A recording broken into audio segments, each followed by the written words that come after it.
Hi guys, finally சபரிமலைக்கு நம்ம கிளம்பியாச்சு. ஸோ இந்த ரேஷ்மிகா பாப்பா ஃபர்ஸ்ட் இயர் வர்றதுனால கன்னிசாமி. ஸோ கன்னிசாமிங்கிறதுனால அம்மாவுக்கும் அப்பாவுக்கும் பாத பூஜை பண்ணணும்னு சொல்லியிருக்காங்க. அதனால ஒரு தாம்பாளத்தில் அம்மாவை நிற்க வச்சு தண்ணி பால் எல்லாம் ஊற்றி காலை கழுவி பொட்டெல்லாம் வச்சு பூ போட்டு ஊதுபத்தி காட்டி கற்பூரம் காட்டி அம்மா கிட்ட ஆசீர்வாதம் வாங்கிட்டா. அடுத்து என் காலுக்கும் பொட்டு வச்சு பாத பூஜை பண்ணி எங்கிட்டயும் ஆசீர்வாதம் வாங்கிட்டா. அடுத்தது நானும் ஒய்ஃபும் சேர்ந்து பாப்பாவுக்கு பாத பூஜை பண்ணணும்னு சொல்லியிருக்காங்க. தாம்பாளத்துல நிக்க வச்சு பால் எல்லாம் ஊத்தி ஊதுபத்தி கற்பூரம் எல்லாம் காட்டி பாத பூஜை பண்ணி முடிச்சிட்டோம்.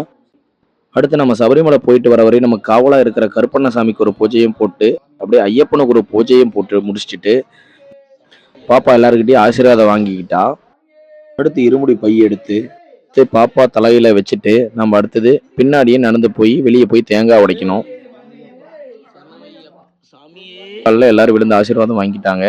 பாக்குறதுக்கு அந்த ஐயப்பனே குழந்தை ரூபத்துல வந்த மாதிரி இருந்துச்சுங்க. அடுத்து நம்ம இருமுடி கட்டுறதுக்காக குமராபாளையம்ல இருக்கிற பண்ணாரியம்மன் கோயிலுக்கு தான் போக போறோம். அதே மாதிரி தம்பிக்கும் தலையில இருமுடி பைய வச்சுட்டு தேங்காய் உடைச்சிட்டு நாங்க கோயிலுக்கு கிளம்பிட்டோம். ஸோ அடுத்த வீடியோல இருமுடி கட்ட பார்க்கலாம். Keep support to our channel. Thank you.